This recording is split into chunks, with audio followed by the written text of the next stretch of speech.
Welcome to the Dispensary Marketing Podcast, where we interview the top dispensary owners and experts in this space so that you can stay up to date with the latest trends and strategies that you'd otherwise miss out on. I hope you enjoy this episode. What's going on, everyone? Welcome back to another episode of the Dispensary Marketing Podcast. I'm your host, Brandon Kwan, founder of Cannabis Marketing.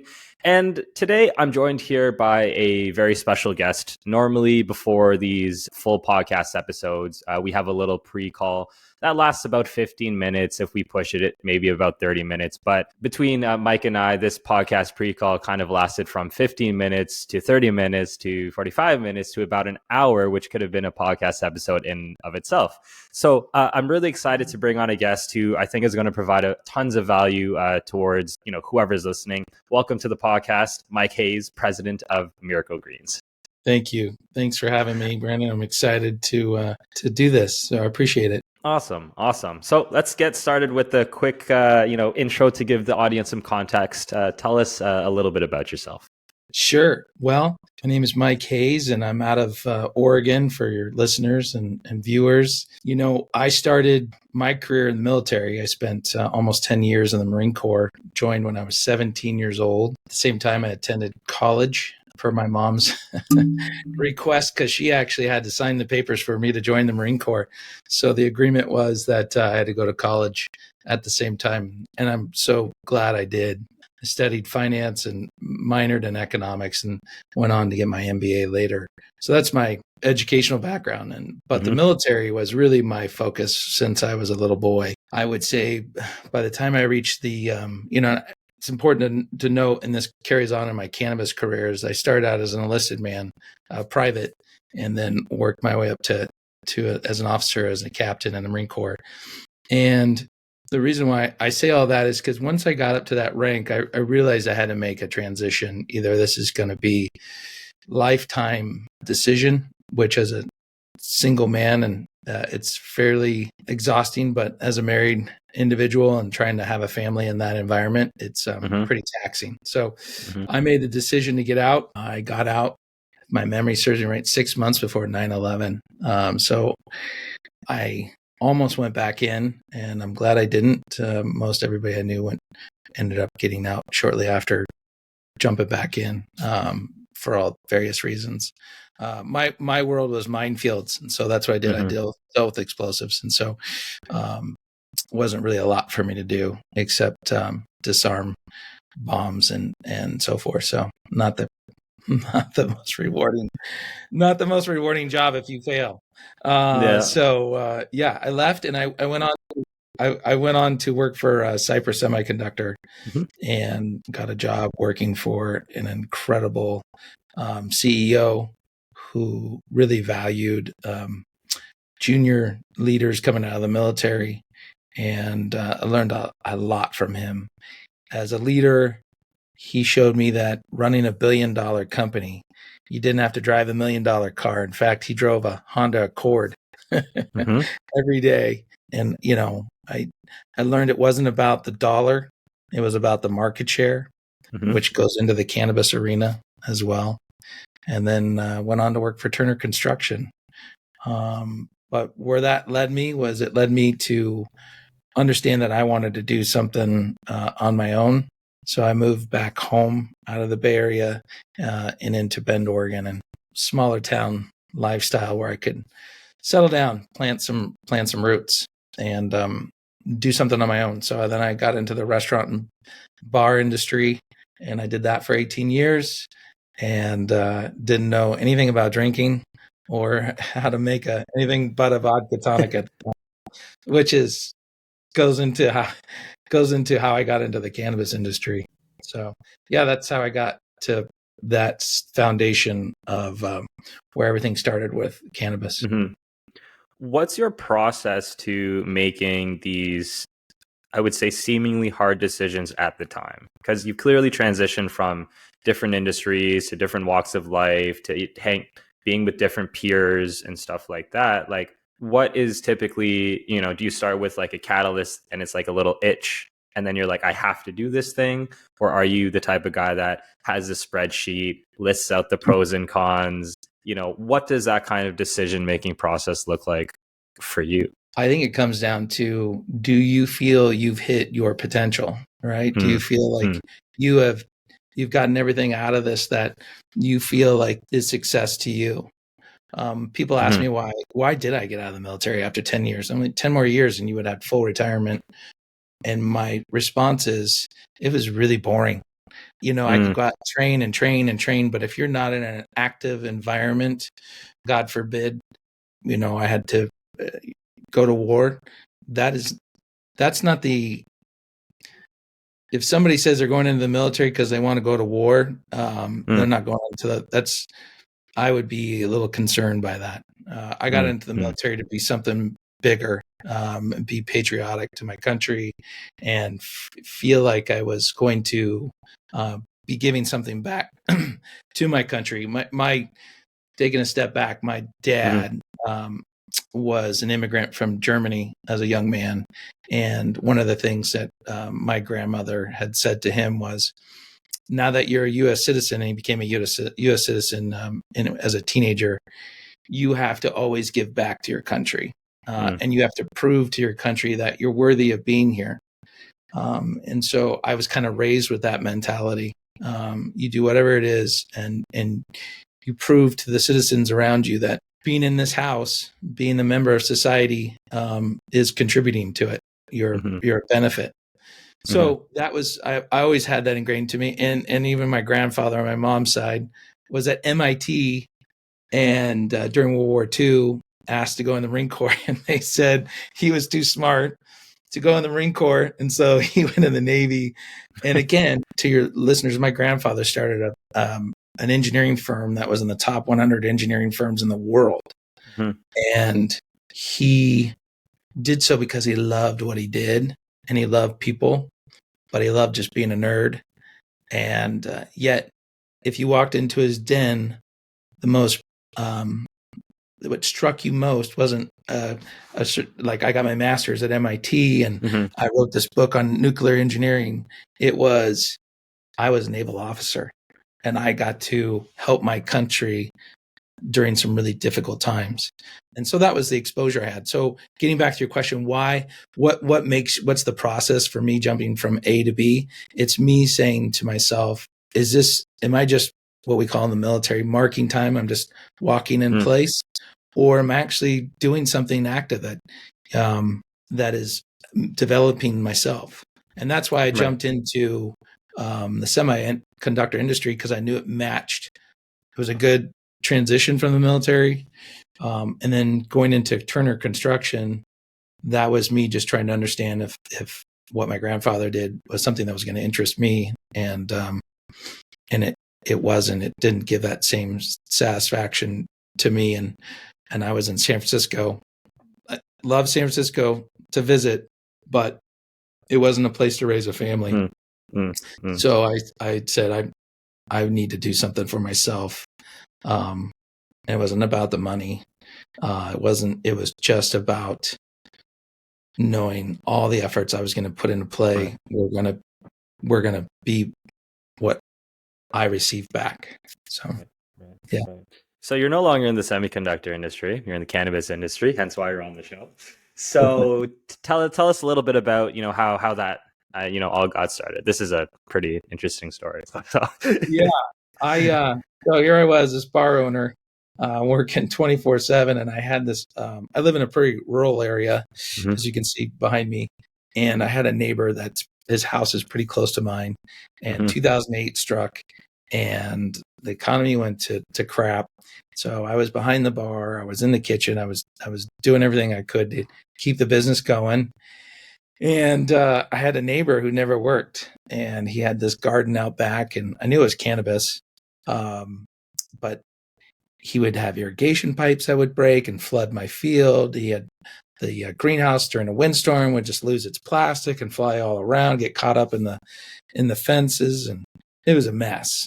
He was a mess. And then he would have individuals that would camp out when he would leave town that were pretty precarious. And I hadn't seen characters like that since I had spent some time in some third world parts of the world as a Marine. And it was pretty, I really just questioned, how is he able to do this? I don't care other than that, I'm too busy to care about that. And I found out that it was pretty easy to do it. And so I started a medical grow and just started playing with that. Yep. Yeah. So that's how I So started. then when you get started, right? This is again one of those transition things where you're just like, okay, I'm going to go ahead and take that leap and, you know, just kind of make it work. And I think one of the things we were briefly talking about was the whole ego, having the ego to believe that you can do it, but making sure you don't think you are so good that you can like conquer everything, right? That's right. So in terms of your thought of success, when you kind of went into this space, was it just like this, was this like a Hail Mary, or was this like a I can definitely make this work? Like what was your, you know, what was going on in the back of your head when, you know, you started that?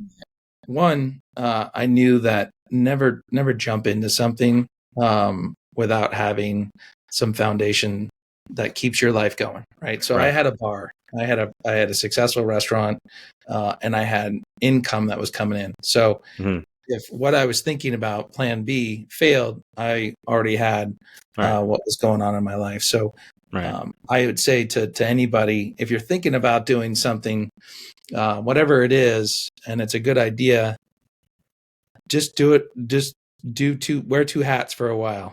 And Yeah. if it becomes to the point where you just can't keep up with your new hat, then you can let go of what you've been doing. And that's my biggest thing to tell people is because you don't want to be stuck with holding nothing. And you Yeah. want to have that Yeah. backup Yeah. plan. For Yeah. sure. For sure. So what was that whole startup phase like? Where were some, you know, kind of big challenges and stuff that you went through? Sure. So one of the things that I will tell somebody that's starting out doing production, I match it to the bar world. I had a Mm. mentor who said, "Hey, if you start a brewery, make Mhm. sure that you always have a handle to pull." And what I mean by that is, if I make beer that is average and people seem to like it, but I'm having a tough time in sales, Mhm. I'm stuck with that beer. But if I own handles in my own bar and I can just pour beer at any time, then there you go. You get to push your own product. Yeah.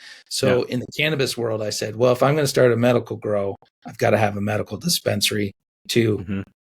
put that product out there. And that was because I am class A nobody in the Mm. traditional black market. I never dealt in it, never didn't know anything about it. So I needed to own my own handles, and so I started by putting my medical dispensary, the first dispensary I opened, inside my bar. It was a barber Yep. shop inside the bar, and it was 10 feet by 20 feet, very small. And the Oregon medical program didn't have any rulings against it. So they didn't say no. Yep. And so here I had this dispensary inside of a big, huge country Western bar. And it was great, but it also, I'm a data guy, right? Yeah. So you were talking about spreadsheets before. I watched how people use dispensaries and I Mm. quickly grasped onto something, which was dispensaries are like what we call in Oregon liquor stores. In the Oregon it's a state controlled liquor Mhm. process. You can't just walk into a normal store and buy liquor. You have to go to a state operated store. And I was watching how people were using the cannabis store. They weren't coming into the bar, having some beers, and then coming into the dispensary. They Mhm. walked into the bar, walked directly into the dispensary, got product, and left. And I Mm. said to myself, not only were they amazing customers because they came in sober and they left sober, they were grateful that you were there for them. Mhm. It just was such a nothing against the bar industry, but I can tell you this: most people that get a shot of whiskey in them are not the same person after the shot of whiskey. So Yeah. it was really refreshing, and I said, "Man, if I could do this on a bigger scale, I would. I think I would enjoy this much more than Yeah. the bar industry." Yeah, So you have done this on a much bigger scale. I, How many locations are you at now? three, Three. and I've closed. I failed at one. And the big learning lessons here that I want everybody to hear is I love telling people not what I've done right, but what I've done wrong. And I tell you the wrongs are so far outpace the rights that I don't want people to make the same mistakes that I did. And so, yeah, I'm at 3 dispensaries and they're all local. And they all serve a different market within my local demographic. What would you say went wrong with the one that you said? And, I think a lot of people are very hesitant to bring up their failures. Like immediately you're like, I failed at one. Right. And I think that's like a really important lesson, because especially today, social media, podcasts and all that stuff, it very much is just the highlights of everyone's life. It's like, I have done this, I have achieved this, I have A, B, C, D, F, G. In reality, what ends up happening is like there's a lot of like lows to kind of get to those wins, because the learning comes in the losses, not necessarily the wins, right? So, thank you very much for sharing that. The first thing that you did was the failure. So how can our audience learn from your mistakes? Sure. One, just because you can do it doesn't mean it'll be successful or profitable. I will tell you that. Here's how it came about. My dispensary was doing great. Right. Sorry, this is how many? So is this like the fourth? Like, is this a? Oh, this is number 2. This is number 2. So you opened 1, relatively successful, profitable, which obviously, because you're not going to open a second one if the first one wasn't very good. So this is the second one. You're like, okay, I'm going to double my money, and that's the thought process, right? Yeah, and it was the process of the industry. I think everybody was like, how many can we gobble up? Can we be the next Starbucks? Everybody was about how many can we have? And that was a mistake. That's not how I've come to realize that's not how to be successful in this industry. It's not by how many, but it's by location. You can have a lot as long as they're all in the proper location. It's location.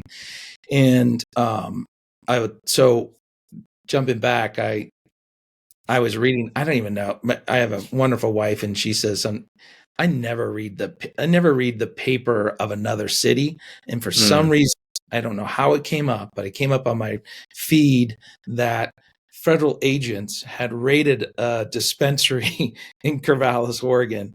And I mean, knock the door down, FBI, get down on the ground. And I said to myself, gosh, they're going to need a new tenant.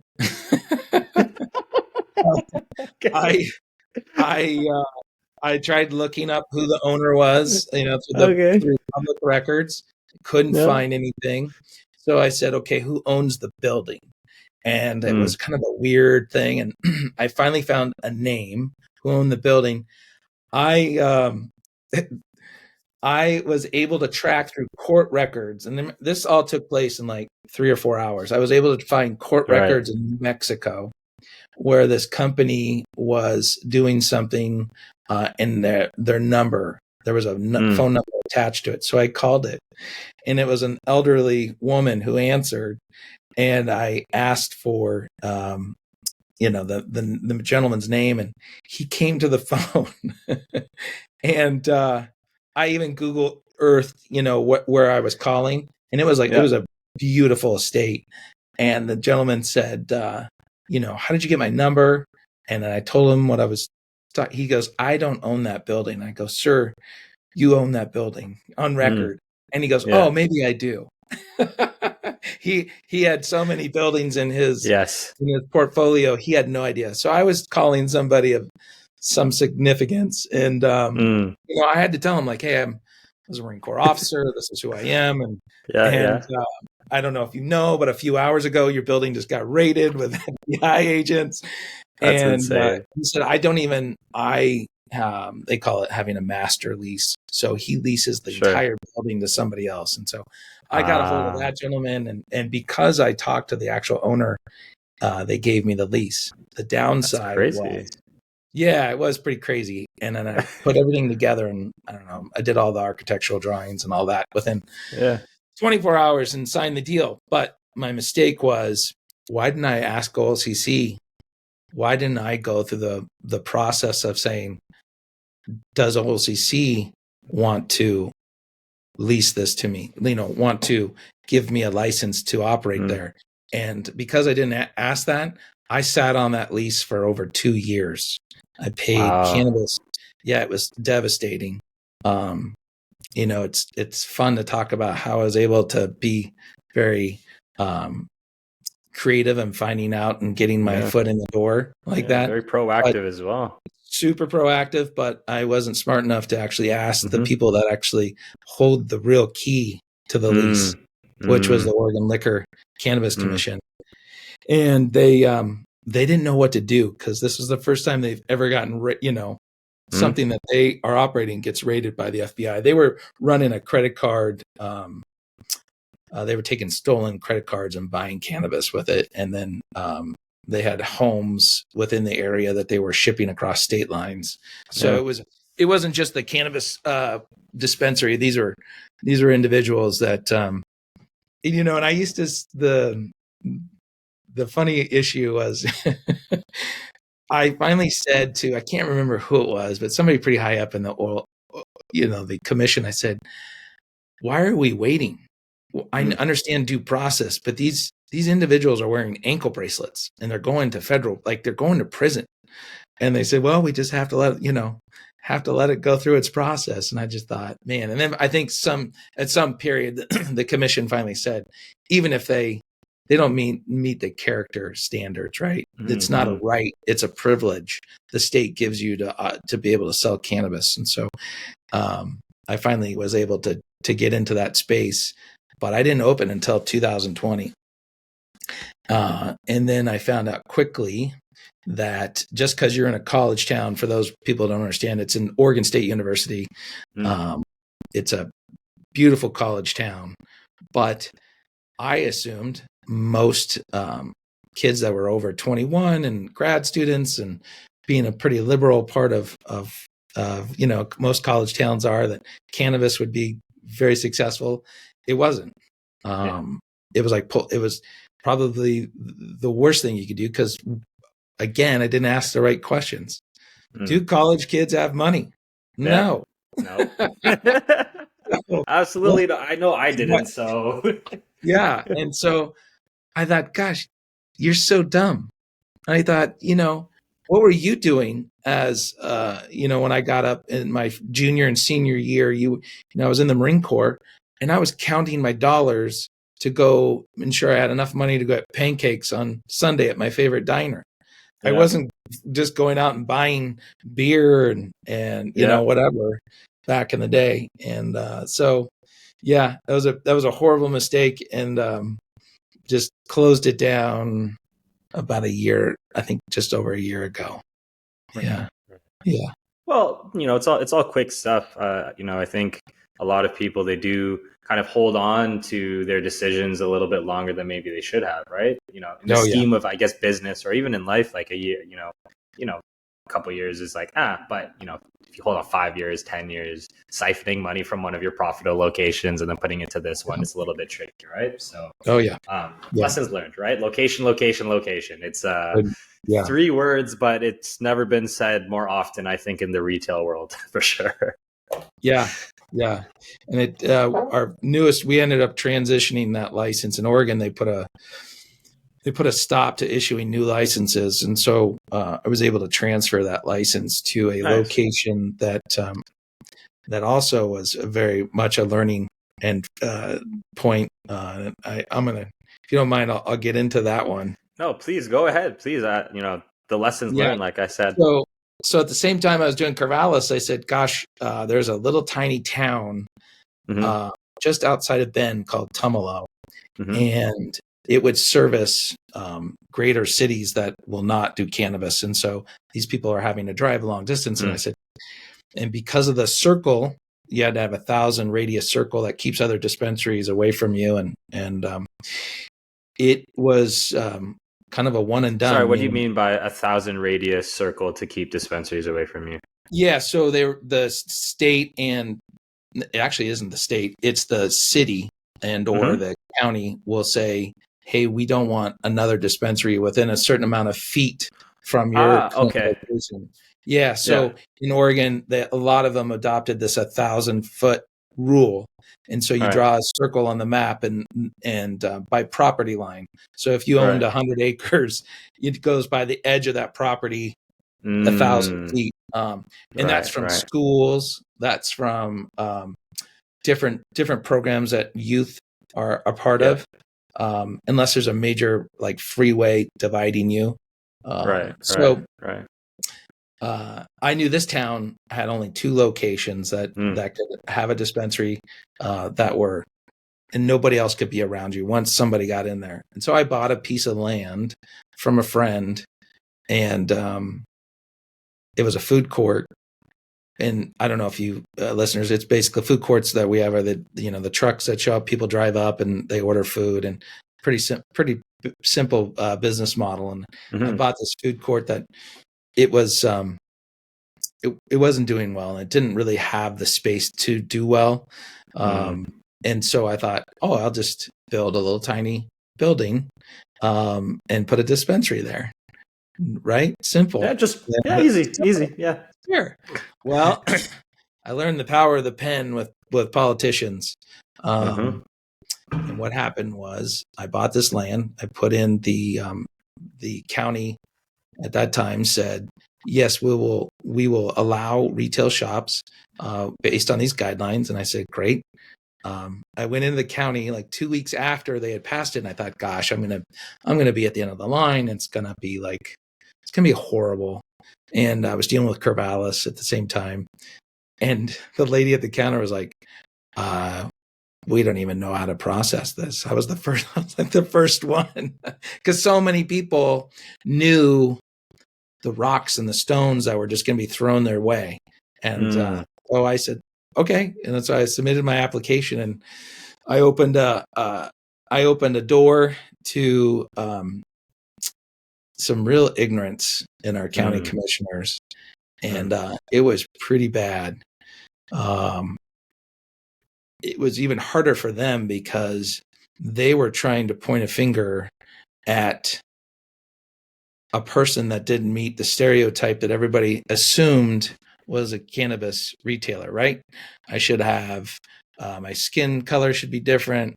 I should be from another country.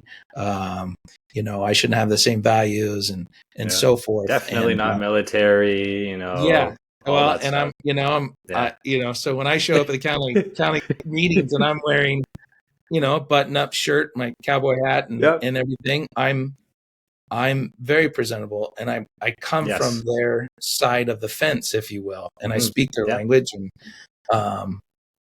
I couldn't believe what I was hearing at these meetings. And you're not able to say much except listen, and it woke me up to the fact that, man, again, you didn't ask the right question. It's not, can I submit this application, but are the people who have the power to sign it okay with it? And I should have gone to them first and gotten that yay or nay and avoided all the drama. Right. I mean, once you're in it, like once you start that marathon, right, the gun goes off, you're just in this race, and you're like, well, if I stop running, I'm in the middle of nowhere, right? I got to find a ride back, and there was no ride back. And I thought, as a Marine, and the job that I did in the Marine Corps, which was to penetrate minefields, and you're always the tip of the spear, is what I like to call it. You blow a breach, a minefield, and then you go through it under fire, and you lead the way for the infantry behind you. And so I've always had that, like, I'm good with that. And so I'm good being that person that was at the county commission, that they could see who I was and hear my voice and not put a label on it, because they're just putting a label on themselves. So it was, it eventually went up all the way up to the state appellate court. Do you know what they denied me on? They denied me on the width of the driveway. No way. The width of the driveway. And guess who pointed that out? I was the one that did the architectural drawings, and I was like, well, it's 23.6 feet Yeah. And they said, well, it has to be 24 feet. And I said, well, you guys just approved the driveway a year earlier. So I'm Yeah. not sure how this is different. And it didn't matter. It went all the way up to the state appellate Wow. court. And they had the three judges had to side with the county. And they made it very vocal that they did not, they were kind of, their hands were tied. Right. And they thought it was, so I spent a lot of money, a lot of time, and I learned a hard lesson. Yeah. Sorry, wait, so you couldn't have just widened the driveway and everything be okay? Like they just, No, that's not how that works? it's not how that works because it was an easement. And because the easement belonged to somebody who despised cannabis, Okay. wouldn't let me bring machinery and widen it. So, Wow. But the catch here is, does he hate cannabis or does he want to own that land? And it came down, he used it to own the land. So less than 2 years after, we couldn't do it. We just kept doing a food court. We put the land up for sale. And he used, it's legal in Oregon, but they call it a straw man, meaning that, Brandon, if I say, hey, do you have, this much money in the bank? And you say, yes. I say, great. I want you to go buy this property. And then the next day you're going to sell it to me for the same amount. And you say, awesome. Buy me a burger and beer. And great. Well, that's what this gentleman did. He had somebody come to us with a cash offer that was not twice the value, but pretty high value cash offer for that land. And what it was is he owned all the land except this part right in the middle that I owned, and he couldn't develop it. And so that's why he did that with the cannabis. He knew that once there was a store there, it would never go away. And it was, you see the best in people and you see the worst in people in the end. But that's business. And so one thing I would tell people is, if you want to get revenge, it's the worst thing you can do. What you should do is, once you get kicked like that, you say, awesome. And you do something else that is great. And that's the best thing you can do. So I ended up finding a spot across the street, and but it was years later. So the consensus, like, you got to realize this is a community forum. So when the county commissioners were evaluating this application, people showed up. Like, I'd say 50, 60 people showed up, worried that the cartel were going to move in. The county commissioner made a reference to the dispensary being like a strip club coming into your neighborhood. And so it was done in a very tactful way of getting people to think that that's what was coming into their neighborhood, was something that was harmful to their youth and the children around them. And, you'd be like, well, he's a county commissioner, who is this person? He went to Yale. He was a lawyer. He was very smart. He knew exactly what he was doing.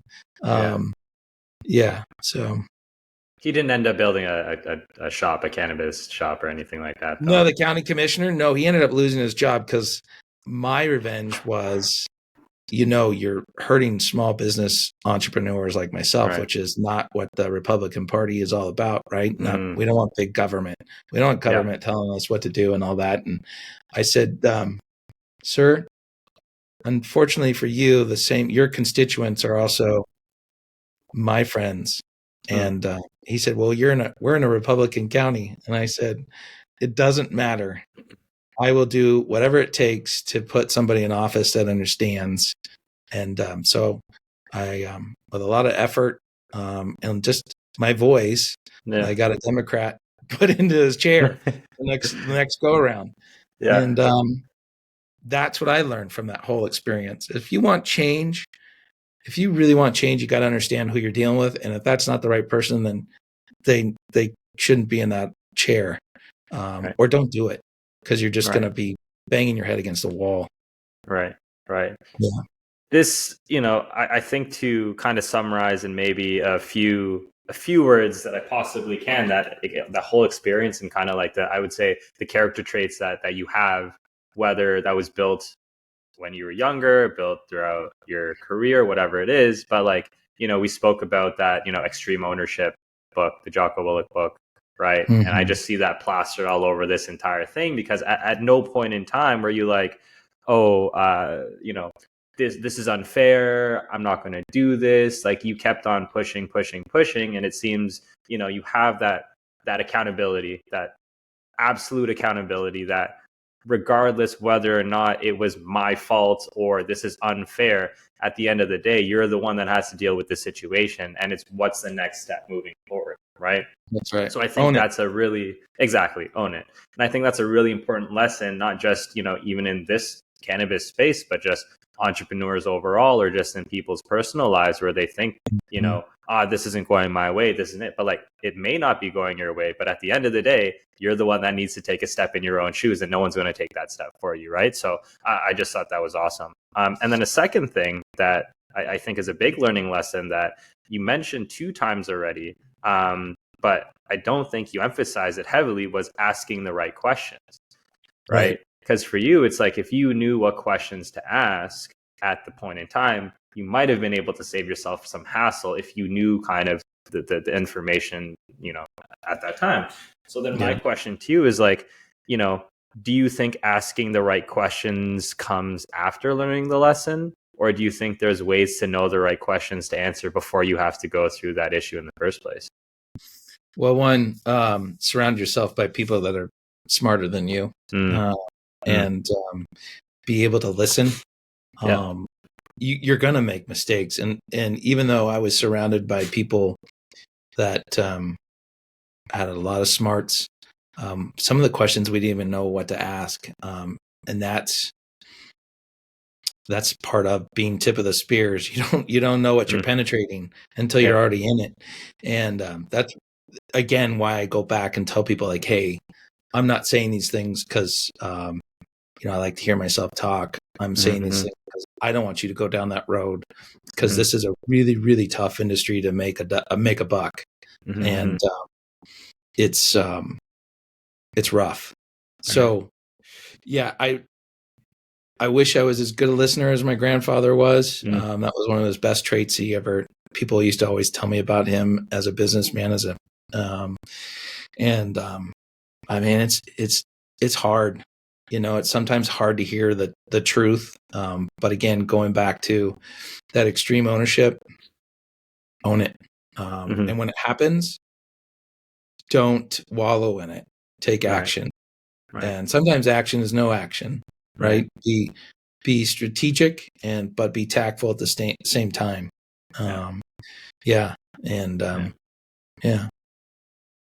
So you clearly are, I would say, by most measures of metrics, like I would say a success. You have 3 stores, and you've learned the lessons from your failures. And I think that's a marker of success as well. It's not failing and then not taking anything from that, because then, then you went through all of that for nothing, right? So you clearly have a blueprint on something that works. So how do you get people, into your store? Because you have to sell people, you have to sell product at the end of the day. So, we spoke about just starting the stores and getting that stuff organized, but like, what is your process? What is your marketing mix to get people in the store? Well, it comes down to how do people want to use your store, right? What are people comfortable with? One of the first things I did with my very dispensary outside of the bar was I took out this waiting room. People, we're not doctors. My stepdad is a doctor. He has a waiting room for medical purposes, right? That was one of the things that I saw when I got into this. Is I don't want to be committed as a customer walking into a place where I have to show my ID, I have to prove all these things, and then I may not want anything in it. It's the weirdest. I don't want to walk into Home Depot and prove that I'm old enough to hold a power drill. I want to go look at them, feel them, touch them, whatever, and then leave.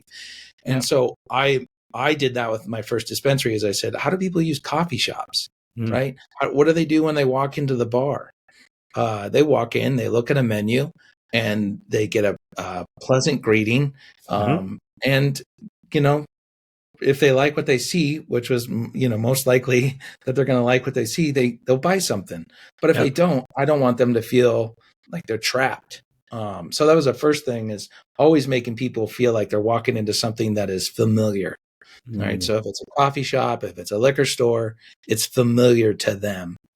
And then again, my second approach is, I didn't want this to be unapproachable by those that want to partake, but maybe don't want to feel like they're in something that they can't afford. So I saw a lot of shops going towards this like Apple look, like a jewelry store, and I thought that puts a precedence on it that it's unattainable by just the average person that, mom and pop shop owner like myself that is watching, the income that's coming in, is not going to go want to spend $20 for a gram of cannabis. I think cannabis should be a little bit higher than it is. Yes. But my point is, I didn't want the person that was counting their nickels and dimes to feel like they couldn't come into my store and get the same experience. I've always believed that I don't care if you're a school teacher or a billionaire, you should be treated the same. Everybody should be treated with respect and transparency.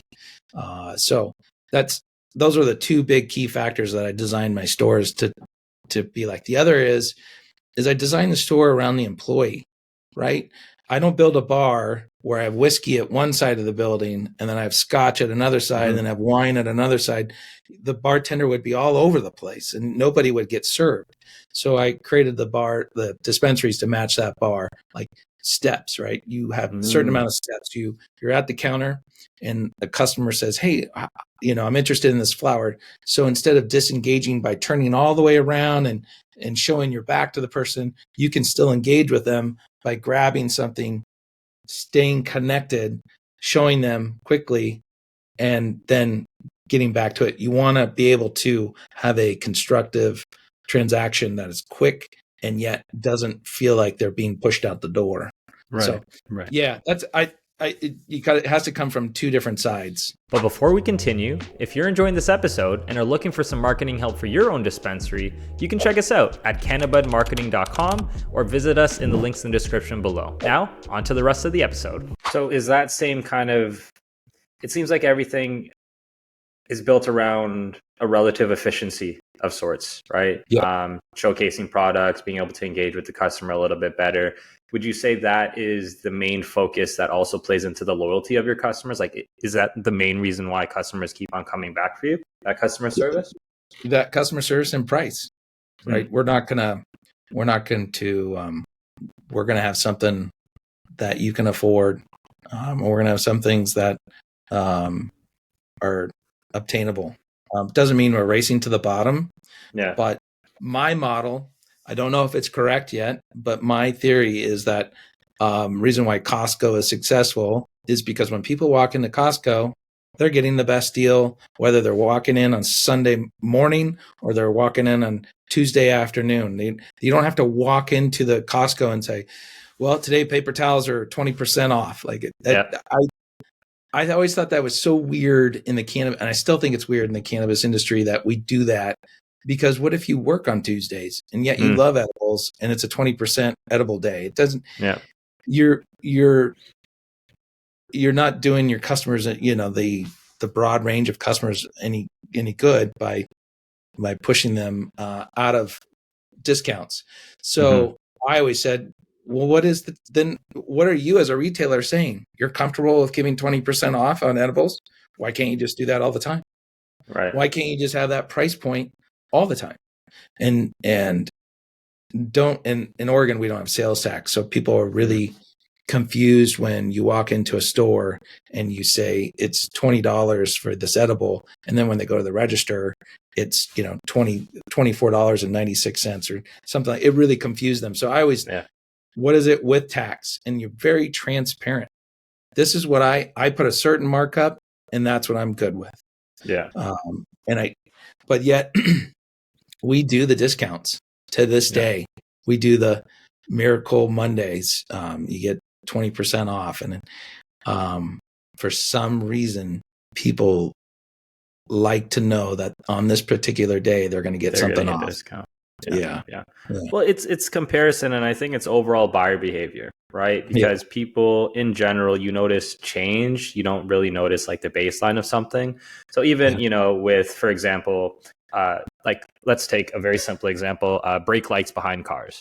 So the reason why there's brake lights behind cars is because people can't really notice the depth perception, the change in distance, if you will, because how people see distance is just how big the thing gets. And if you're going at however many miles an hour and you don't have an indicator or something, it's just really difficult to see. So smart automakers are like, okay, let's put these brake lights on the back of cars so that people can see this change.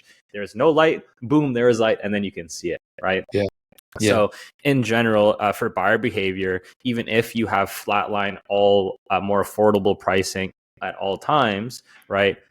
People don't think that they're getting a discount because the buyer behavior is like, well, I wanted 20% on a Monday, so that means it's something special and it's inherently valuable. So, that's a whole buyer psychology kind of thing to touch on. But, to quickly summarize that is that people don't really find things valuable unless it's also rare at the same time. Right? Like if diamonds, you can find diamonds just by going out your backyard, no one would find them valuable, right? Same thing with sales and deals. It's like, well, if it's only on Monday, then it's like, I have to come in on Monday and then I'll make it work, right? But that's a conversation for, Yeah, we do loyalty points, right? We do that as well, where you spend $1, you get a point. You get so many points, it tiers up and you get percentage. So that's my way of providing that hook. Like if I go to Miracle Greens, I know I've spent this amount of money. I'm constantly getting 10% off on top of this great offer that they're giving. That was also the big one. I did something else that was kind of interesting that I was giving loyalty points to customers if they had to visit another store, another retail dispensary. So let's say, case in point, we have this big 4th of July parade where people on bikes go, and it's a big deal. And it just stops the whole city in Bend. It's really fun. And the thought was, you're in this parade and you're right next to a dispensary, and you're like, boy, I'm, for whatever reason, I need to go in there, but I usually go to Miracle Greens. If you went in there and then you got something, you bring that receipt back to my store, I would put those points on your account within 24 hours. And I would say, hey, I totally get it. Get it. And you shouldn't be punished for going to another dispensary. I just appreciate your loyalty to me and to to Miracle Greens. Yeah. And so, here's some points. It sounds bizarre. I also did it with my ATM. If you used my ATM, I'd give you the fee back at the register. People are like, why would you do that? Well, because not everybody likes to carry cash. Cash is kind of like this weird thing to the younger generation, where it's not, they'd rather use a card, right? Or the phone. And so when you're telling them to use the ATM, it's like, hey, you're going to get that. I'm just going to give you that fee back. Yeah. Right. And so here's the crazy thing. I'm going to tell your listeners this so they all can now know what they could do at Miracle Greens. You can this is some game. You can actually make some money if, for example, your bank gives you a kickback for using another ATM. Like if they don't have ATMs, they will say, oh, since we don't have ATMs, if you use an ATM, we'll give you a kickback for using it. Sometimes they give you the full fee back or sometimes partial. So for my bank, they give full kickback. So I'll charge $3.50 at the ATM. I give you $3 back because I got to pay the processor some money for using the ATM. So I get $3 back. My bank then gives me $3.50 back. So really, I am getting $6.50 off. And I went and I bought a pre-roll for $5. I just got a pre-roll and made $1.50. There you go. This is the infinite money glitch. That's right. That's right. If you're ever looking for a glitch in the matrix, this is, but you have to make a lot of $1.50 transactions to make a dent in anything. But hey, I mean, if you smoke, if you like to enjoy a pre-roll a day, think about that. Yeah. You literally could do that and make money. Yeah. Um, yeah, it's one of those. Yeah, You one of can those do things. $1.50 will get you a cup of coffee, so you can get there your pre-roll and your cup of coffee, on the house. That's hilarious. Yeah, I wanna touch I want to touch on something because I know you wanted to actually touch on this, and this was important. So I want to make sure that we get this in. We spoke about as well collaboration in the industry, how it's super, super secretive. You spoke about how when you were in the bar scene, how it was really fun where you and the other bar owners in the area could, get together and go grab some drinks and stuff like that. And, even a lot of times on these podcasts and stuff, a few of the conversations are like, yeah, we don't want to talk about anything secret and proprietary. I'm like, don't worry, like you can talk about whatever you want. But ultimately, everyone is going to do the marketing stuff. They're going to do the discount stuff. They're going to do, they're going to get their products from some vendor or something like that. And I typically say, like, if your business kind of hinges on two sentences and that is your competitive advantage on a podcast, I don't know if that's actually a competitive advantage. So, why don't you touch on some of your thoughts on the collaboration in this space and what you're trying to, achieve, at least in the near future? sure. Well, I think bottom line, I think the industry in Oregon is cannibalizing itself, right? This secretive approach of not communicating with one another is so destructive. And going back to what I understand in the military and then in the bar is Mm-hmm. you especially in the military, if I'm leading a platoon, I have to know what my left and right and my rear is doing, and maybe my front, for Right. me to be successful. There's no way that I can be out by myself trying to combat something. I have to work together. In the bar industry, the mentality is, and this the brass tacks is, if I ran out of a bag of French fries, I was out of French fries on a Friday night, I could run down the street, literally run down the street and ask the owner, like, hey, I'm out of fries. Do you mind spotting me? Mm. So he would throw me a case of fries. And that's how we were successful. My first dispensary was actually I put it right next to another dispensary because that's the only place I could find within 10 days after the city told me to move. And people say, man, you're literally, your buildings touch each other. There's two dispensaries right next to each other. That seems so weird. And I said, yeah, but when you go and drive, when you see a car lot, how many other car lots do you see next to it? A lot. Mm. Usually Mm. you'll see Ford and Mercedes, and they all kind of group together. Mm-hmm, That way, mm-hmm, mm-hmm. as a consumer going down the road, I could go to Dodge. You can see everything, and your options are there. You know where to go. If you put dealerships all over the place, again, it gets into location. Mm-hmm. But my theory is correct. It's wonderful.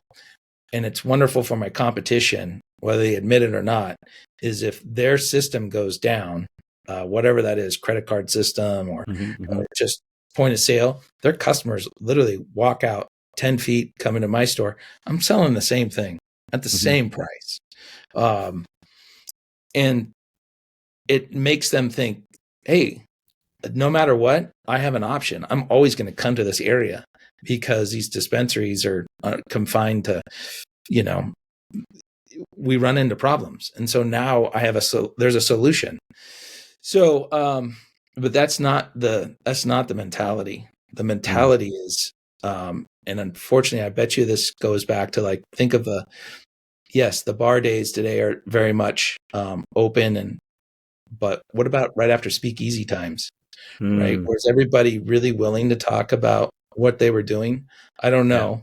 I'm old, but I'm not that old. And I wonder if it's the same, if it was that way for a while in the liquor industry. In the cannabis industry, most of the owners that I know have said that they were involved in some way in the cannabis industry before they became part of the cannabis industry. I am a weird horse in this race because I wasn't involved in it. Obviously in the military, I was Nancy Reagan, era, say no to drugs, and everybody should go to prison in the Marine Corps. I mean, I sent a couple guys to the brig for popping positive for cannabis. Yet we could drink ourselves to death and not get punished. Getting back to it, I find myself in this place in the cannabis industry of you can grow, but you're just kind of growing on your own, and you can only stretch yourself so far. And everybody that I've seen that's gotten really big is on the cusp of waiting for somebody to buy them or just hanging on with a thread. I came up with an idea a long time ago, and because I'm I have a producer, right? I have a farm and I have a retail license. I supply myself. And there are a lot of us retailers out there. But what happens is in our world, we spend months and months pheno hunting and finding these. You're only really able to produce so many strains a year. And then the production, because you want to have your production at such a level where the testing and all of that doesn't diminish your margin. So you have to produce a certain amount. And then what do you do with that? If you have one or two stores, that's really hard to sell all of that. And people's taste buds, they don't want to just sit there and smoke the same thing. So the brass tacks of it is, what would be incredible is if people that are like myself that have farms and retail shops, we have a network. Really simple. I grow a certain way, another person grows the same way, yet we have two different strains, two different products that complement each other. Then it should just be a very easy transition to put their product on my shelf, and mine on theirs at the same. It's all about the weight. It's about things get tested. So you then increase your profit margins. Instead of buying something from, let's say, $1,200 or $1,500 for a pound, you're only paying for what you grew your own product for. So if it costs you $400 after everything is said and done, then really you're only paying $400 for something that complements your product. And you put it on your shelf, and you make that $800 extra a pound. This is how the mom and pops will survive. This is how the one or two stores become really profitable, even in a bad location. So if I had this in, say, Corvallis, where the product was, people just wanted really good deals all the time, $4 grams, that's doable, because then you're making $1,600, but it only really cost you $400 to put it on the shelf. It then makes sense. You can survive in really bad markets. This sounds amazing. What's the how? How have you gotten feedback from other producers that are open to, like first off, the question, back to, are we asking the right questions? Are other people as open-minded as you to do something like this? Have you spoken with kind of other people to get an idea, and then obviously logistics and stuff after that, but just in general, how has this idea panned out in your initial market research? People are super receptive to it when you talk to them face to face. It's the action, right? I've gone out there and to guys that I know that grow the same way that I do with the organics and so forth. And so setting myself up for success if they say yes, right? So, but it still comes down to there's nothing behind this. Yeah, there's no, I'm not wearing some, Harry Potter cloak that's all of a sudden I'm going to pull off, and it's, this is a good thing. And, if you want to grow, like I do, I want to grow, but you can grow without another lease. You can grow without, more labor. You can grow without, now because you've got, 3 stores, I need somebody to help me with the books. All this stuff that comes with growth. You can do that with a system that is simple, but it takes transparency. It takes people saying, you know what? Yeah, I grew 10 pounds of Jack Herrera, and I can only sell like 2 pounds, and and then it sits on the shelf. And because the honesty is, everybody sees the harvest dates, right? You got to be able to sell it quickly. So Yeah, I think I've just started putting it out there. So to be honest, your people that are viewing this and so forth can then definitely get in touch with me and have some good discussions. And um, I put it right there out there on the table and open to new ideas, and even putting together some sort of, like we have web-based systems that connect us, but I think this is even more internal. How do we connect those that actually hold multiple licenses that are multi-tiered? Yeah. Yeah. It's interesting because I think, I mean, just based on podcasts and stuff, like I speak to a lot of people like you. I think logistically the problem is like locality. It's like, sure, I might know somebody in a state far away, but like, then how does it work? Right. Mm-hmm. And I think that's where a big problem might be just from a logistics standpoint. It's like, okay, if we know somebody out in Colorado, something like that, that is like open and keen to doing something like this, how does product teleport from, one state to another state without any of those kind of logistical issues? So Yeah, that's well, definitely you something can't go interesting. across state lines. So my model is all interstate, right? It's only internal. There are a lot of dispensaries in Oregon, more than there should be, but it's I think it's a great model, and what it will do, honestly, is keep the big brands from trying to come in.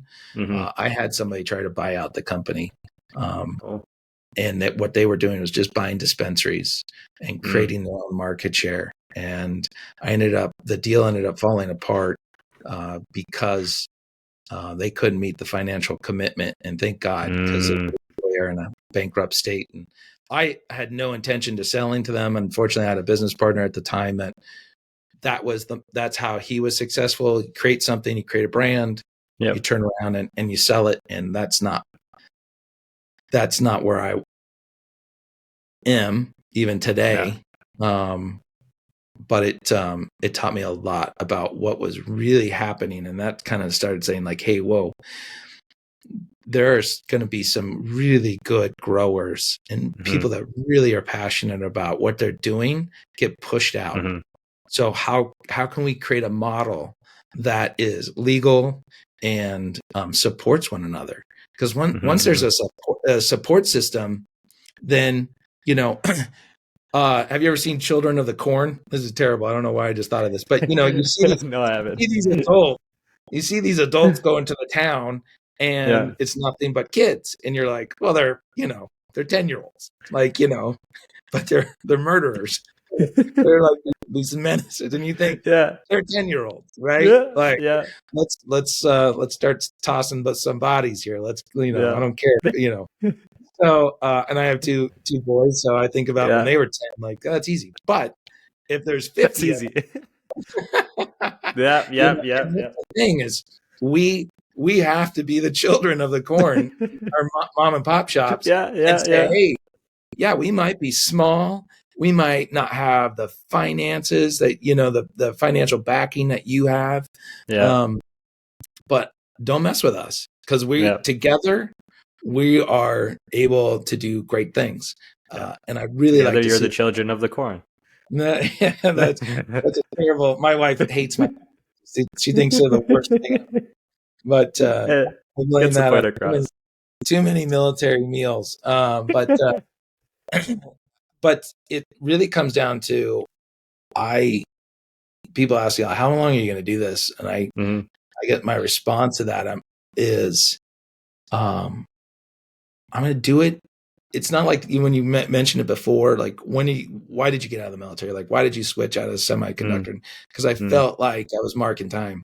I feel like I'm on this cusp of like, how can I do something that benefits the industry and be able to say I could look back and say, that was instrumental to saving so many of these mom and pop shops, these guys that that tell you, back in the 60s and 70s, I was this and that, and I was producing this and that, and now I'm here and I'm struggling, and I don't know. And that you can see the sadness. I go to these conventions where they hook producers, producers with retailers, Mm, and you can just see it in them. They don't know what to do.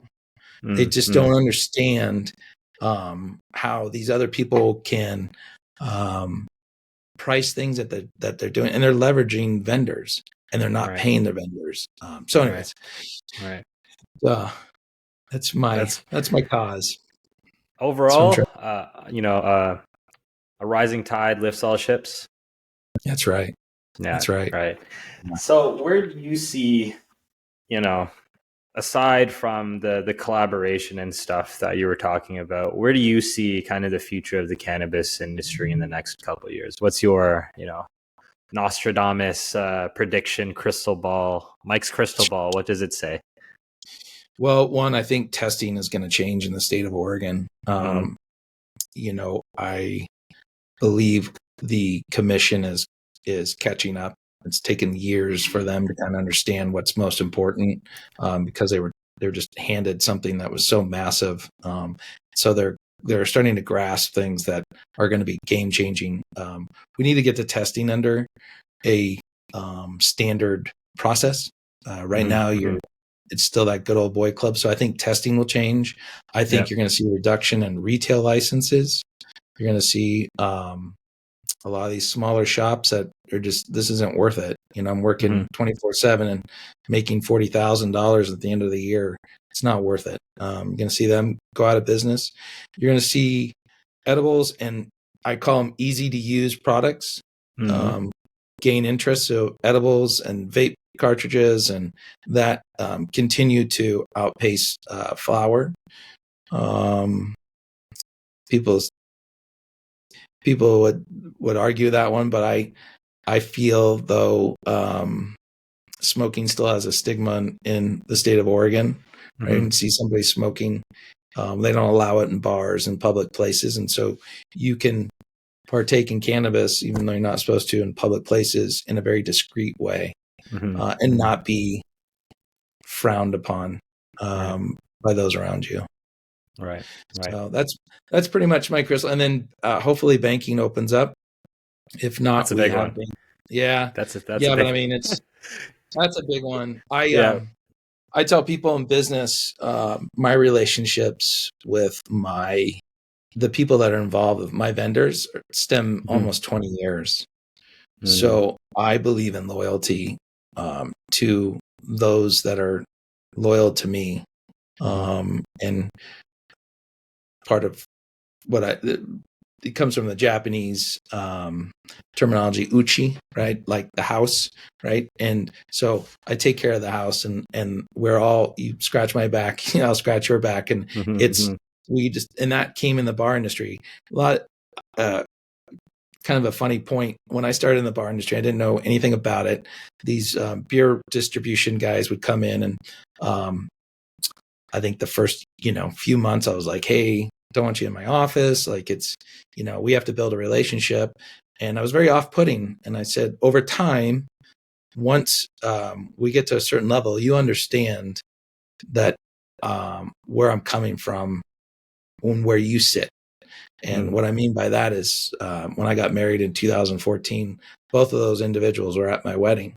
So it takes time, but you also create boundaries for yourself, and then understand that that's a human being on the other end, that vendor, and don't be loyal to them, and just have a very transparent conversation, and you'll create this uchi, right, that will be there for you. And these guys have not the beer industry, but there's other parts of that beer industry that flowed into the cannabis industry that allowed me to be able to do things that most just retailers can't do, because of the relationships that I've developed. So that's my biggest thing. It's don't a lot of people, especially some of these services, they want to nickel and dime you, or say, oh, you can save a couple dollars. But you chase that, you're never going to have loyalty. Yeah. So, yeah. So what's next in store for you and for the stores, I guess, in the next little while? I think for me, it's transitioning out of growing the stores and focusing on just the process. I'm in a very interesting spot. I think at this point, I am marking time a little bit. I would like to get out there and help people create a new process. And if people aren't interested in that process, then at some point, you just have to say, am I marking time? And what could I do with the information that I have to move forward? So, yeah, for me, it's an interesting time. I've been doing this since 2014. Wow. So maybe it's the 10-year thing for me, like the military, and Who so knows? yeah. Who knows? People do say they have their seasons. They say that their seasons are every 10 years, every 5 years, like whatever it is, right? And that's typically kind of like the ebbs and flows of how they do things. And I think it's mostly you touched on it. It's when you're in a situation or an environment, you extract value out of that environment, but that environment also extracts value out of you, whether it's time, money, blood, sweat, like whatever it is, right? So I always say is that like when you're in an environment and you have extracted the value out of it, and it doesn't even need to be a financial value, just the value, whether it's personal growth, character growth, the relationships that you built out of that environment, it's typically time for you to kind of move on to the next step, hopefully without any regrets.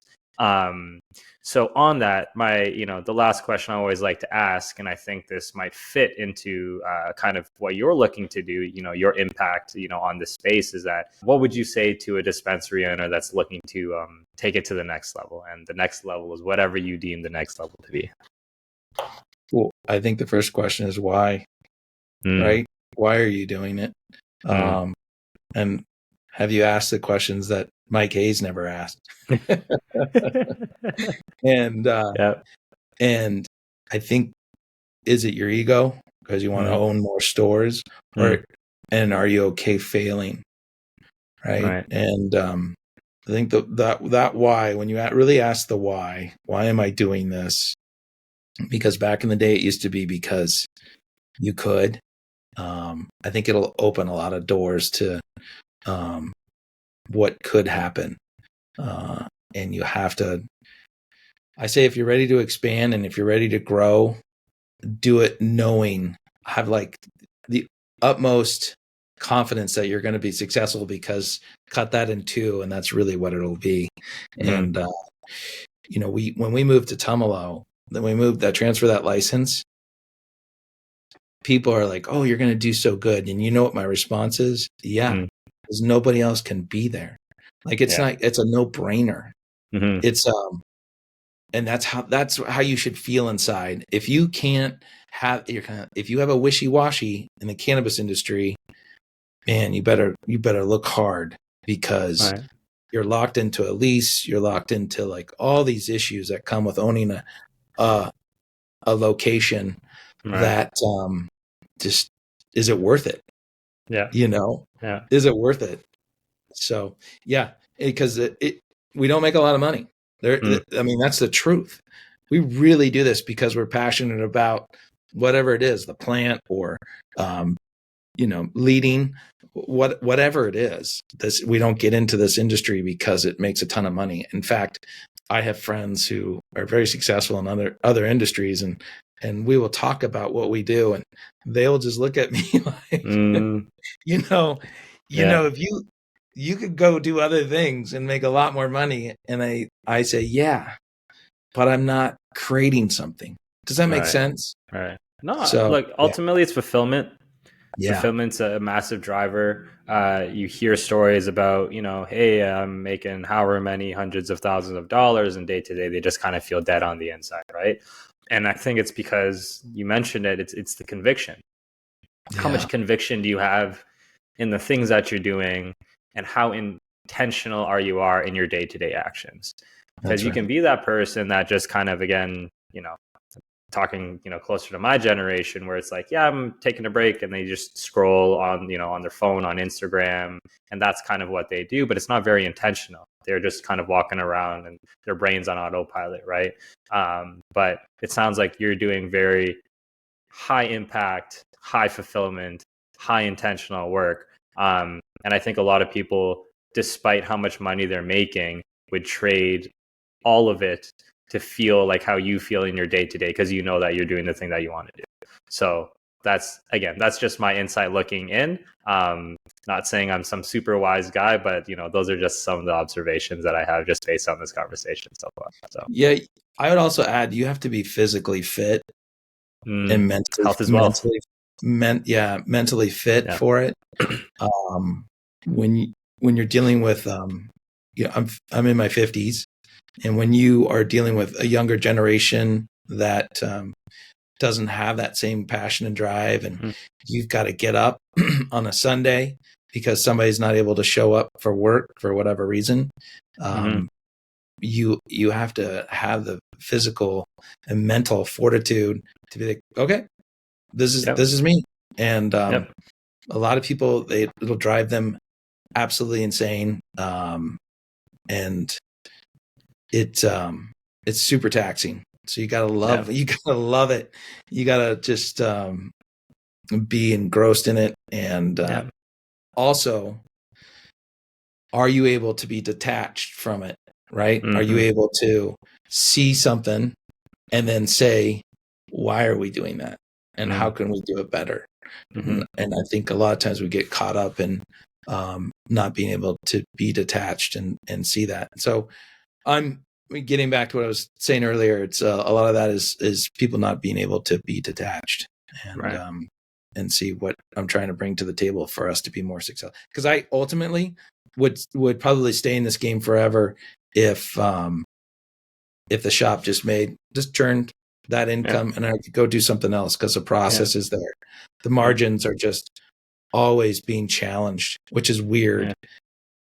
I will tell you this, where I live, I spend over $6 for a pint of beer, and yet people will come into the dispensary and they'll buy something that is equivalent to 2 or 3 beers and be like, $6.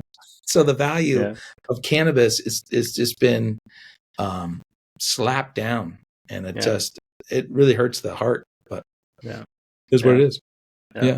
Mike, where can people find you if they want to get in touch, if they want to go to any of your stores? How do they go about doing that? We're in Bend, Oregon, beautiful ski town. So if you love skiing or you love being outdoors, Bend is an awesome place. We have a famous bumper sticker here. It says, "Bend sucks, don't move here." And so I'm in Bend. We've got 3 stores, one on the east side, one downtown, and one in Tumalo. One's called Miracle Greens, which is after my farm, Miracle Farms, which was founded in the late 1800s.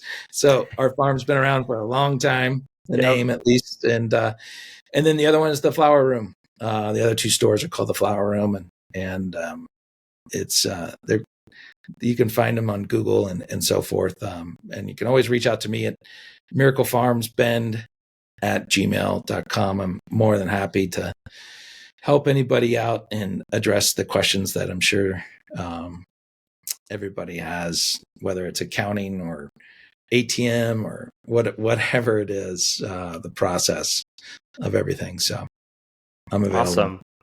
Well, everyone, I hope you stayed strapped in, then strapped in again, and then strapped in again, because there were some really awesome stories from Mike. If you're one of those people that skipped through, I would recommend you go listen again, because not only are there actionable insights from the dispensary standpoint, but also if you're just an entrepreneur, and even in personal life, I think you would have gotten a lot about from this conversation. So Mike, just want to say thank you again for hopping on the show, and until next time, I'm your host, Brandon Kwan, founder of Cannabis Marketing, and I will see you on the next episode. Thank you for listening to this episode of the Dispensary Marketing Podcast. My name's Brandon Kwan, and I'm the founder of Cannabis Marketing, the #1 marketing agency of choice for dispensaries, both in the United States and in Canada. If you ever want to get in touch with me about any marketing strategies, tips, and tricks, I can definitely help you. Just go visit our website at cannabudmarketing.com. That's CANNABUD marketing.com, or just check the links in the description below. Until next time, talk to you later. Bye.